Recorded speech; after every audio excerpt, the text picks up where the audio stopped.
family member, to stand in the gap for somebody, and to be an encourager. Our words should be seasoned, with love, should be That's seasoned with care. Mm-hmm. And a lot of times, sometimes we ourselves, we don't have that because we haven't seek that from God. Some of us are like really hardened. That is not what God is looking for. The Bible speaks of the Lord going among sinners and preaching to him. It wasn't like the bunch of unbelievers that, told, that decided to crucify him. It was people that was supposedly religious. Mm-hmm. Mm-hmm. Because That's right. you have to, again, so you have to approach people with love. We have to pray, even as believers. I think it's important to pray that God will give you love. God will help you walk in love. He would help you walk in grace. I've shared this many a time that years ago, when the Lord would be dealing with me, and when the Lord was transforming my life, and the background of that's for another day, what the Lord would always tell me is walk in love and walk in grace. He would say, Toyosi, walk in love and walk in grace. So we need to ask God for that love, the love that lays down our pride, and sees things through the lens of God. So I just wanted to mention that. That's it. I'm not sure we're still online.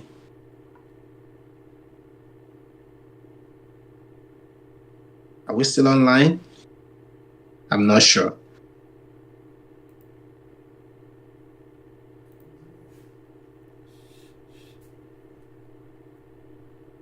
Or is it from my hand? It may be from your end. Okay. All right. I'm trying to see if we have comment from people out there, and then we can. Okay, I think we're still online. All right. I'm trying to see if we have comment from people out there, and then we can wrap it up somewhere. All right. Well, I'm not sure we're able to get any comment from people directly to. All right. Thank you. Kole Press just give us feedback that we are still online. Yes, you are. Thank you.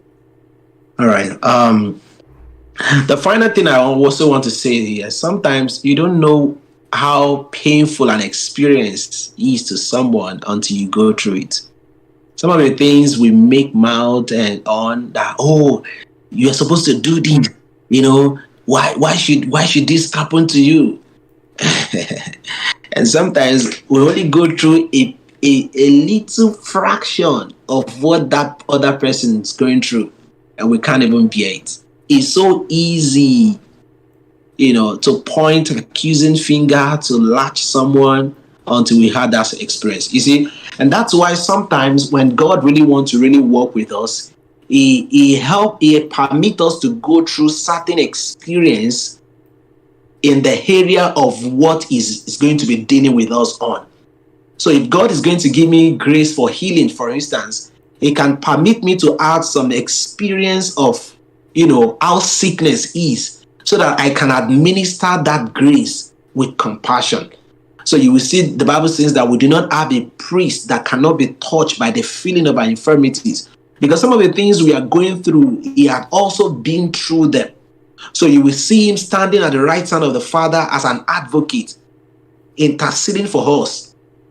So I think it should be 2 Corinthians 1:4. 2 Corinthians 1:4. The Bible will explain to us how, it is through that same comfort it can take us through certain things and expect us to be able to comfort others in the same comfort wherewith we are comforted of God. So when we have gone through that particular thing, the idea is to raise that compassion in us as we administer that same thing to people.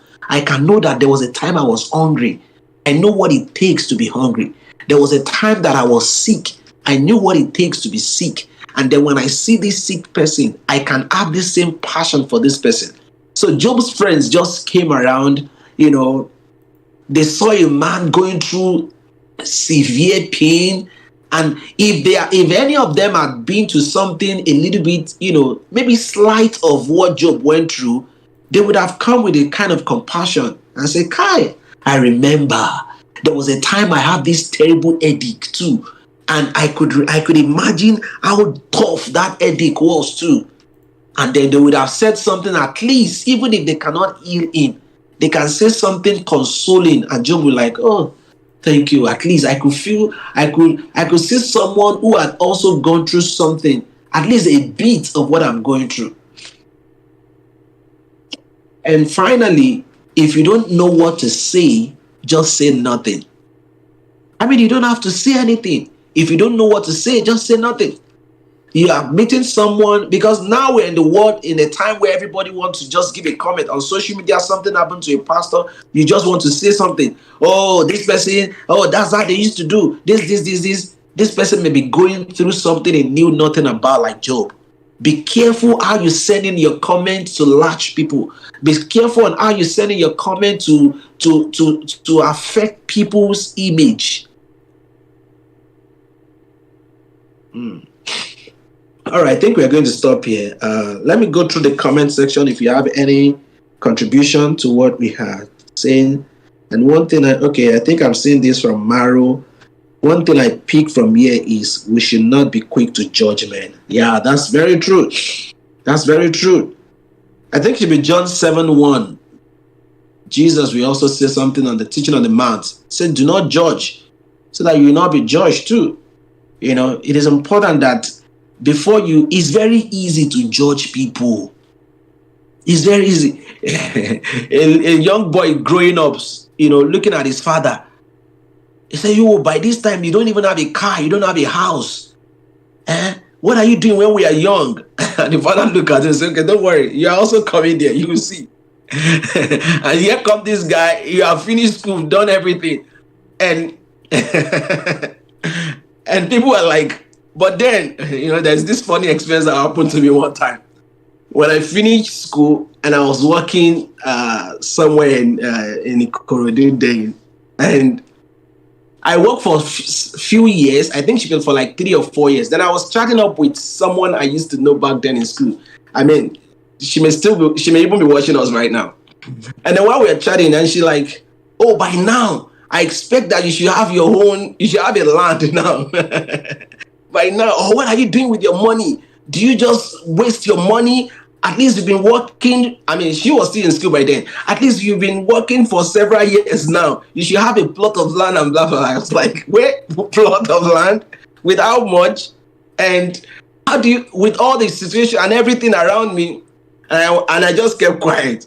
So she finished her program too, and she also got a job, and she was working, earning almost the same amount I was earning then. And after a while, I was asking, how many plots of land do you have now? And then she remembered, you're like, no, it's not like that though. I said, yeah, that is it. You see, it is easier for you when you're in school then to look at us working and like, oh, by now, you're supposed to have this, you're supposed to have that. What have you been doing? Be careful the way you send, that's just on the lighter one. But sometimes it's very easy for us to send judgment on people. Oh, you are this, if I were you. Do you see the way people look at footballers? Oh, that ball, you're supposed to take that ball this way and push that ball up and send that goalkeeper to one night and ask them to just raise ball for like 3 times. They can't. Oh, goodness. Oh, goodness. I think I'm seeing another one from Maro, that a man is going through a kind of a dealing from God that might seem as punishment from God before men is not enough reason to condemn such person. That's true. If you don't know what to say, just say nothing. Yeah. All right. I think other comments. All right. I think we should stop here for now. Honestly speaking, I am very, very happy on how the first edition is going and is coming to an end right now. So thank you for joining us. And once again, I know we had slight challenge with the technology and everything around today's broadcast. We are yet to fully get the application we are using. Femi is helping us control it from his own end, and then I am here, and Toyosi is there, and just trying to put everything together. But I think at some point it started going on smoothly, and we had slight challenge at some point. So we'll see how we can work on it and correct it, so that we don't stay to those points in our next edition. So once again, thank you for your patience. Thank you for your time. You make this worthwhile. I'm very, very grateful. Let's meet again by tomorrow on the new edition, the second edition of Not by Bread Alone. It will be day 33. And let me even say this before now. Please read up on what we'll be having tomorrow and give us a discussion. We had very few contributions on the topic today. I hope by tomorrow we should have enough. Just keep sending your contribution back to back. Read it before then, so that every of the contribution you send in will really help us, because we can build on your contribution too. And just like you see today, we have time to look into the comment coming in. So please send in your comments, send in your contributions, and we'll really be glad if you can do that. You'll be part of this fully. Once again, thank you very much. It's my pleasure to have you. Thank you, Femi. Femi is our media guy helping us. And then my sweetheart TLC too. Thank you for creating out time to join us today. We'll be meeting again tomorrow, same time, 4:30 Eastern time, and then 10:30 Nigerian time. Thank you once again for being part of today's program. God bless you. We shall be meeting again by tomorrow. I commit you into God's hand. Thank you, and we'll have a blessed